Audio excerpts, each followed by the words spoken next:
I will now call the December 17, 2012 Blue Springs City Council meeting to order. I'm going to make some comments before we stand, observe a moment of silence, and then I will lead you in the Pledge of Allegiance. There was a heart-wrenching, horrific crime that happened last Friday.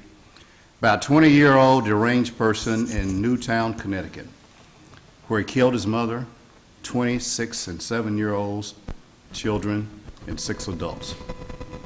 We certainly want to keep those family members in our prayers. But close to home, a deputy sheriff in the eastern part of Missouri was killed.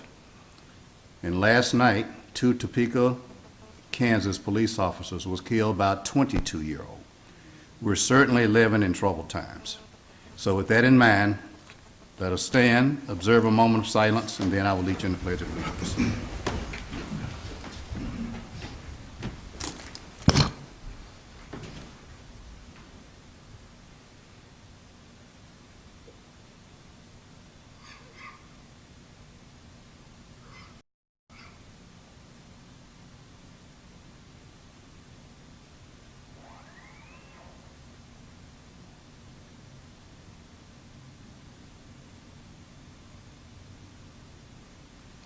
Pledge allegiance to the flag of the United States of America and to the republic for which it stands, one nation, under God, indivisible, with liberty and justice for all.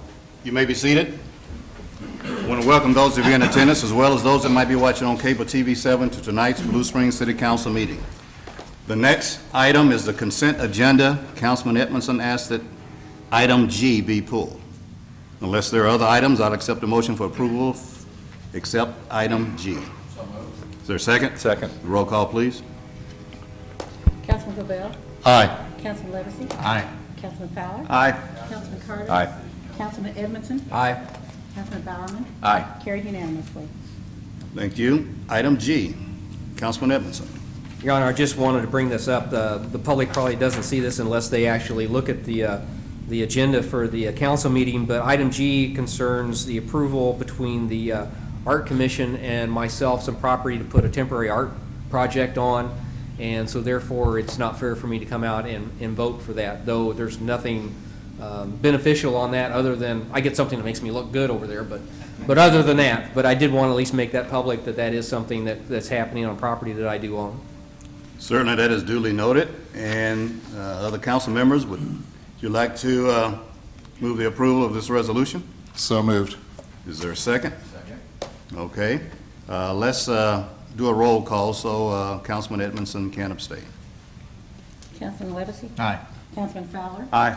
Councilman Carter? Aye. Councilman Bowerman? Abstain? All right, I'll abstain. Edmondson, abstain. Councilman Bowerman? Aye. Carried with 5 votes yes and 1 abstain. Okay, next we have a public hearing on amending the UDC regarding non-conforming signs and billboards and electronic billboards. Your Honor, I'd like to introduce one exhibit for UDCT 11-12-3729.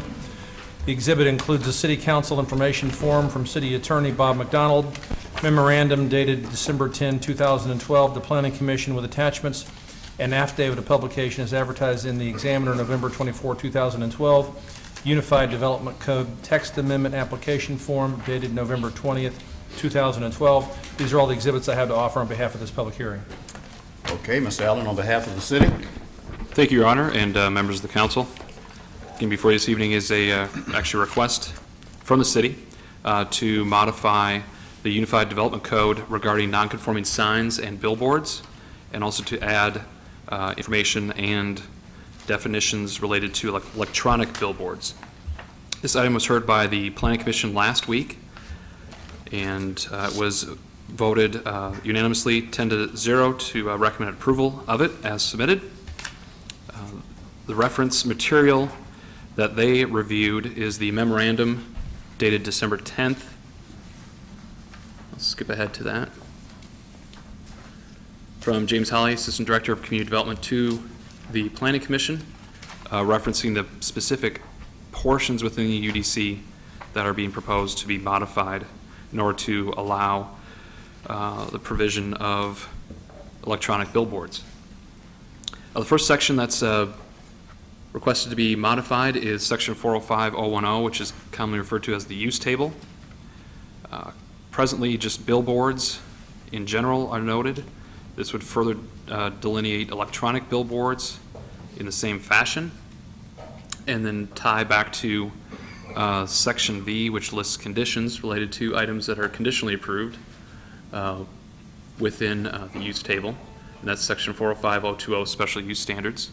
And again, as you can see there, it's simply adding electronic billboard into that language.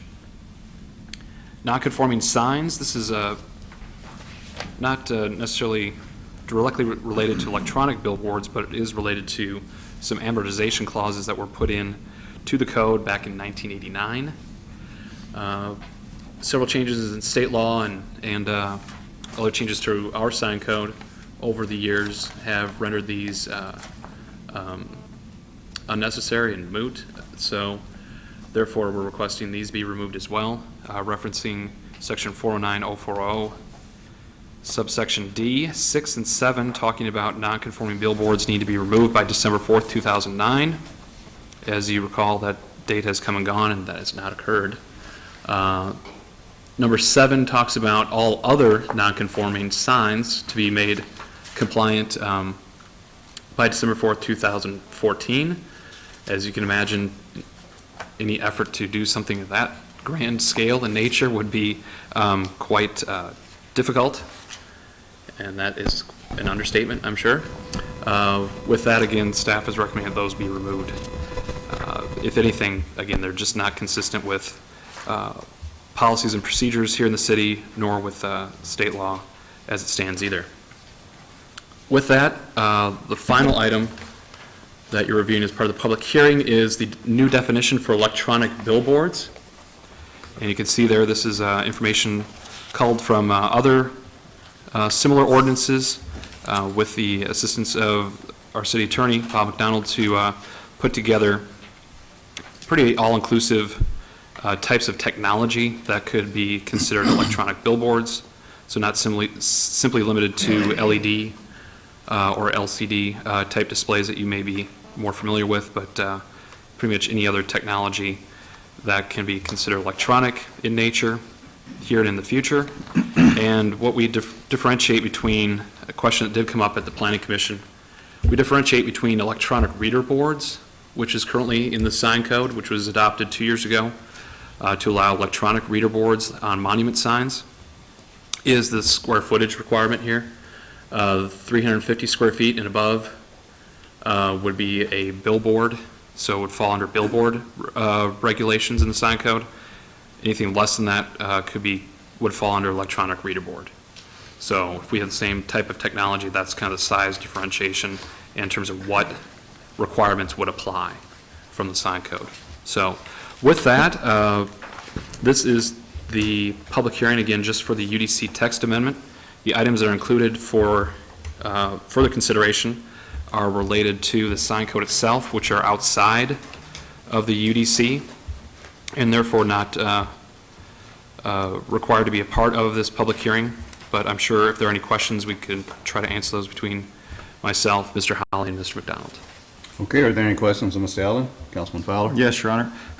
You mentioned on Section 409.040, Item 7, which is proposed for deletion, that the December 4th, 2014 date would be difficult to meet to bring in all the nonconformances into conformances.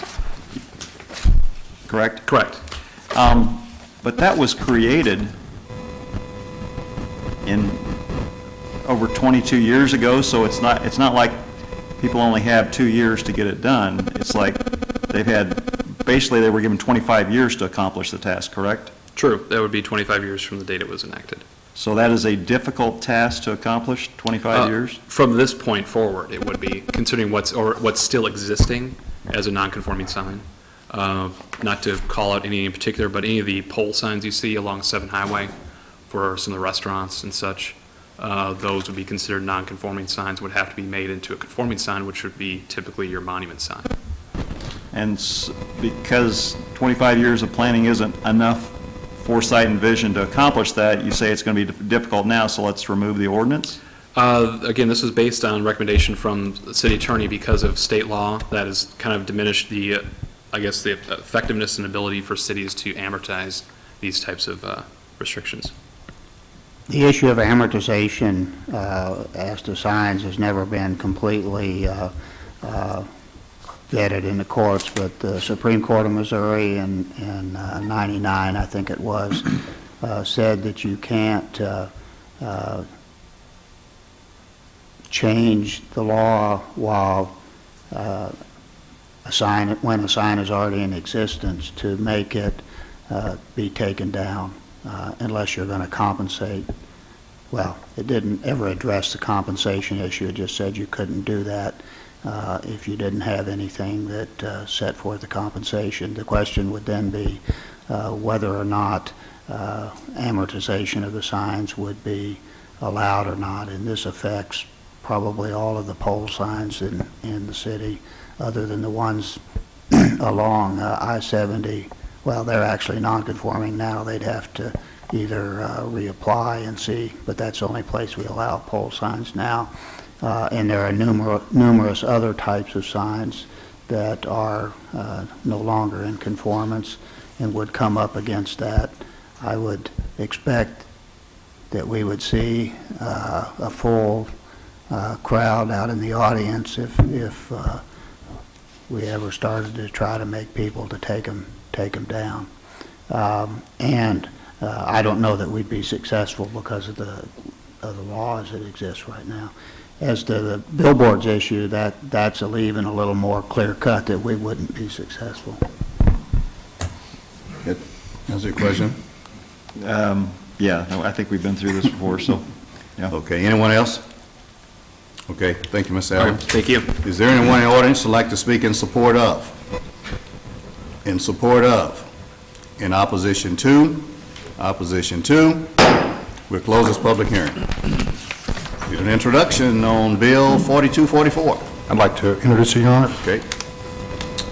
First reading of Bill Number 4244, an ordinance amending Sections 405010, 405020V, 409040D, 411020, 501190, 501060N1, 501090, and 501170D1 of the Code of Ordinances of the City of Blue Springs, and adding Section 501095 in order to make changes to the regulation of billboards and to provide for the regulation of electronic billboards. Is there a motion? Move the bill be approved on its first reading and proceed with the second. Is there a second? Second. Discussion? Councilman Fowler? Yes, Your Honor. I want to go into this just a little bit on signage to differentiate the signs I support from those that I'm concerned with. Okay. Most of us, when we're in our vehicles, we have a destination that we're going to or from, and we're aided by signs along the way, signs of location, to help us know when we've arrived close to our destination, particularly in unfamiliar territory.